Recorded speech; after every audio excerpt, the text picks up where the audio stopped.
চব্বিশের বিপ্লবের আক্ষরিক অর্থ আমরা হয়তোবা বুঝতে একটু বিলম্ব করছি বা বুঝতে একটু ভুল করছি। চব্বিশের বিপ্লব মূলত ফ্যাসিবাদের বিরুদ্ধে সারা বাংলাদেশের মানুষের ঐক্যবদ্ধতা। চব্বিশের বিপ্লব অন্যায় অবিচারের বিরুদ্ধে সমস্বরে রুখে দাঁড়ানো। তবে এই চব্বিশের বিপ্লবের যে ঐক্যবদ্ধতা আমাদের মাঝে ছিল তা কেন জানি এখন কমতে শুরু করেছে। এই কমার জন্য আমি দায়ী করব অনেককে, তবে আমি স্পেসিফিকভাবে কাউকে দায়ী করতে চাই না, কারণ সবার আসলে এগিয়ে আসা উচিত দেশের স্বার্থে। দেশের স্বার্থে যদি আমরা এগিয়ে আসতে না পারি তবে কখনোই আপনার বিপ্লবের চেতনাকে, বিপ্লবের সত্যিকারের যেই লক্ষ্য সেই লক্ষ্যে আমরা পৌঁছাতে পারবো না। আমাদের বাংলাদেশের মানুষকে এখন ঐক্যবদ্ধ হতে হবে দেশপ্রেমে। এটার জন্য আমাদের যেই জিনিসগুলো করা উচিত, প্রত্যেকটা শিক্ষা প্রতিষ্ঠানে, প্রত্যেকটা একাডেমিতে দেশপ্রেম জাগ্রত করার জন্য শপথ করানো, দেশপ্রেম জাগ্রত করার জন্য যেসব ভূমিকাগুলো নেওয়া যায় বা পালন করা যায় সেই বিষয়ে আমাদেরকে নজর দিতে হবে। আমরা যদি দেশপ্রেম জাগ্রত করতে না পারি প্রত্যেকটা মানুষের ভিতর, তবে বিপ্লবের অর্থ অর্থহীন। আমাদেরকে বিপ্লবের অর্থটাকে অর্থবান করে তুলতে হলে, মূল্যবান করে তুলতে হলে আমাদেরকে দেশপ্রেমে জাগ্রত করতে হবে। প্রথম দিকে আমাদের যে দেশপ্রেমটা ছিল, যদি বলি সরকার পতনের 1 মাস আমাদের মধ্যে ব্যাপক পরিসরে দেশপ্রেম ছিল। সেটার যদি আমি বলি, যেমন ডাকাত কাণ্ড, প্রথমে যে ডাকাত কাণ্ডটা আসলো এটা আসলে সে পুরানো ফ্যাসিবাদেরই একটা চক্রান্ত ছিল, যার ফলে আমরা বর্তমানে কিন্তু ডাকাতটা দেখতে পাচ্ছি না। কিন্তু সেটা কিন্তু আমরা সবাই ঐক্যবদ্ধভাবে মোকাবেলা করেছিলাম। সেই মোকাবেলার কারণেই কিন্তু তারা সেই গেম থেকে তারা আসলো সংখ্যালঘুদের উপর অত্যাচার, নির্যাতন, অগ্নিসংযোগে। তো সেটাও আমরা কি করলাম, আমাদের ছাত্র সমাজ, মুসলিম সমাজ বা সুশীল এই দেশের যারা দেশপ্রেমিক নাগরিক, তারা আমরা একটা ঐক্যবদ্ধভাবে আমরা সেটাকে প্রতিহত করার জন্য কি করলাম, আমাদের যেই অন্য ধর্মাবলম্বীর যেই ভাইরা আছে, যারা সংখ্যা কম, তাদের বাড়ি, তাদের প্রার্থনালয় আমরা পাহারা দিলাম এবং সেটাও আমরা প্রতিহত করতে পারলাম। এরপরে আসলো মাজার হামলা। এটার যে পার্শ্ববর্তী যেই রাষ্ট্রের যারা আসলে আমাদের ভালো চায় না, বাংলাদেশ ভালো থাকুক সেটি চায় না, তাদেরই একটা চক্রান্ত বলে আমার ধারণা। আমি একদম শিওর দিয়ে বলছি না, তবে ধারণা। এই ধারণাটা উড়াই দেওয়ার মতো না। তারা ভেবেছিল যে আমাদের বাংলাদেশের মুসলমানরা তাদের মাজারটাকে অনেক সম্মান করে, মাজারটাকে নিয়ে অনেক কিছু করে, কিন্তু আসলে মাজারটায় আমরা তেমন বিশ্বাসী না। কিছু সংখ্যক, সেটাও যদি বলি সংখ্যায় খুব কম, তারা মাজার প্রেমী। তো এটাতেও কিন্তু তেমন কিছু করতে পারে নাই। এরপরে আসলো পাহাড়ি একটা হামলা, পাহাড়ের যে আন্দোলন বা যে যা কিছু হচ্ছে সেটাও কিন্তু সেই ফ্যাসিজমের বা ফ্যাসিবাদের একটা চক্রান্ত।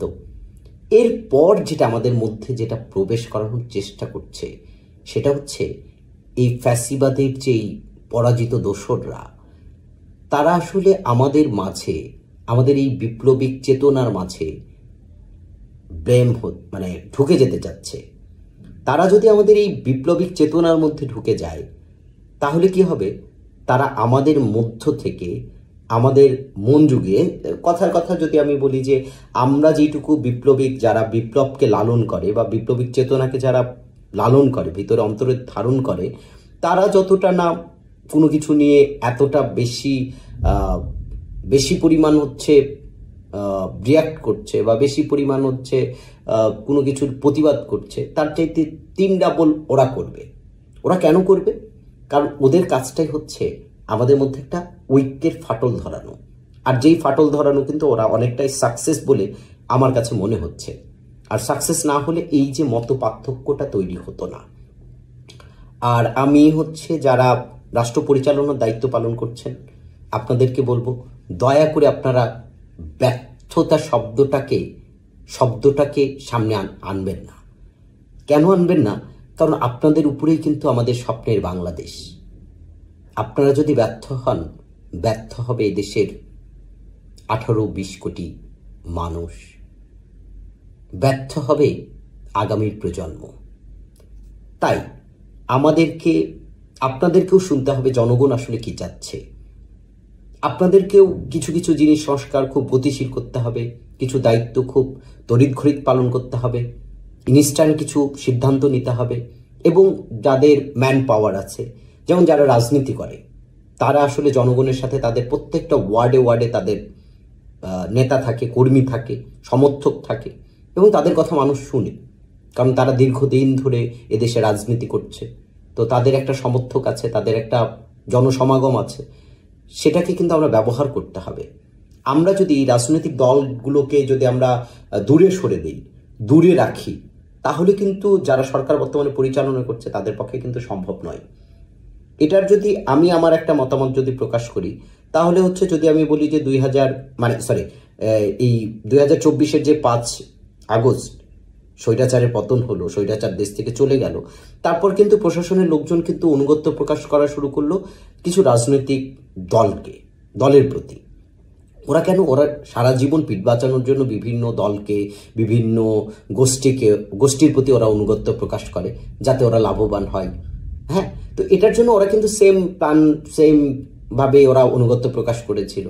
তো ধরেন সেটা প্রকাশ করার পর যখন আপনি তাদেরকে, সেই রাজনৈতিক দলগুলোকে মাইনাস করলেন, বা আপনারা মাইনাস ওইভাবে করেন নাই হয়তো বা, কিন্তু তাদেরকে তাদের মতামতের প্রায়োরিটিটা দিচ্ছেন না, তাদেরকে নিয়ে বসতেছেন না, তাদের সাহায্য নিচ্ছেন না। তাদের সাহায্য নিতে হবে, এই কারণেই নিতে হবে কারণ তারা হচ্ছে 18 কোটি মানুষের অন্তরে থাকে, তাদের বিচরণটা 18 কোটি মানুষের ভিতর। আপনাদের সেই বিচরণটা এখনো হয় নাই। এই কারণেই হয় নাই, কারণ হচ্ছে আপনারা দীর্ঘদিন ধরেন আমার রংপুরে আজকে বন্যা হচ্ছে, লালমনিরহাটে বন্যা হচ্ছে। তো লালমনিরহাটে পানির কি অবস্থা, এটা কিন্তু আপনাকে একটা ডিসিকে ফোন দিতে হবে, বা সে যদি করাপ্টেড হয়, সে যদি আপনাকে যদি সাহায্য না করে, এই প্রশাসনকে যদি সাহায্য না করে, এই সরকারকে সাহায্য না করে, তাহলে কিন্তু ধরেন সে একটা ভুল তথ্য দিল, আপনাকে কিন্তু সেই ভুল তথ্যটাকেই বিশ্বাস করে নিতে হবে, কারণ আপনাকে কিন্তু আর তথ্য দেওয়ার মতো কেউ নেই। কিন্তু যে রাজনীতি করে তাকে কিন্তু 10টা কর্মী ফোন দিবে, একজন সঠিক তথ্য দিবে, একজন হয়তো বা ভুল তথ্য দিবে, কারণ স্বার্থলোভী সব জায়গায় আছে, রাজনীতিতেও আছে, প্রশাসনেও আছে, সব জায়গায় আছে। তো এদেরকে আসলে একদিনে তো প্রতিহত করা সম্ভব না, বা একদিনে এদেরকে মাইনাস করাও সম্ভব না, আসলে সময় লাগবে। তো সময়টা আসলে এটা যৌক্তিক যে সময় লাগবে, কিন্তু সেই সময়টাকে নিয়েও যদি আমি চলতে চাই, তাহলে আমাকে বিকল্প চিন্তা করতে হবে। আর বিকল্প চিন্তা আমার মতে যে আপনারা রাজনৈতিক দলগুলোর সাথে বসেন, রাজনৈতিক দলগুলোর সাহায্য নেন, আপনারা একটা হচ্ছে আপনারা কি করতে চাচ্ছেন, হ্যাঁ, আলটিমেটলি, এবং সেই জিনিসগুলোর অনেক এমনও হতে পারে যে অনেক নগণ্য মানুষ আপনাদেরকে অনেক ভালো একটা বুদ্ধি দিতে পারে, আপনারা আশাও করতে পারেন না, বা তাকে কেউ চিনেও না, কিন্তু তার মাথা থেকেও কিন্তু একটা ভালো বুদ্ধি আসতে পারে। কারণ আল্লাহ কাকে কখন বুদ্ধি দেয় এটা আসলে আল্লাহ ভালো জানে, বা কার উপকার হয়, বা কখন কাকে দ্বারা উপকার হবে, এটাও স্বয়ং আল্লাহ ভালো জানে। তো সেক্ষেত্রে আমার মনে হয় যে যারা ভালো বুদ্ধি দিচ্ছে তাদের বুদ্ধিগুলো নেওয়ার চেষ্টা করতে হবে, এবং হচ্ছে সবাইকে নিয়ে আসলে রাষ্ট্র গঠন যদি আমরা করতে এখন না পারি, যে ঐক্যবদ্ধতা আমাদের আছে, যে ঐক্যবদ্ধতা নিয়ে আমরা স্বৈরাচারের পতন ঘটাইছি, সেই ঐক্যবদ্ধতা যদি আমরা কাজে লাগাতে না পারি, সেই ঐক্যবদ্ধতা যদি আমরা ভেঙে ফেলি, তাহলে আসলে আমরা মনে হয় না আমাদের লক্ষ্যে পৌঁছাতে পারবো। তো আমার মতে যে আপনারা যারাই আছেন সবাই ঐক্যবদ্ধ হয়ে দেশটাকে ভালোবেসে আগান, দেশের প্রতি অনুগত্য প্রকাশ করেন। কোনো দল গোষ্ঠী মতের চাইতে দেশের প্রতি থাকুক সবার আগে অনুগত্য, তারপর আপনি একটা দল করতে পারেন, একটা গোষ্ঠীকে সাপোর্ট করতে পারেন, একটা ব্যক্তিকে সাপোর্ট করতে পারেন, সেটা আপনার ব্যক্তিগত স্বাধীনতা। তবে আমার মতে যে সবার আগে দেশের প্রতি অনুগত্য প্রকাশ করা উচিত, সবার আগে দেশকে রাখা উচিত, তবেই বাংলাদেশ সুন্দর হবে। আগামীর একটা ভবিষ্যতের গৌরবময় বাংলাদেশকে আমরা পাবো।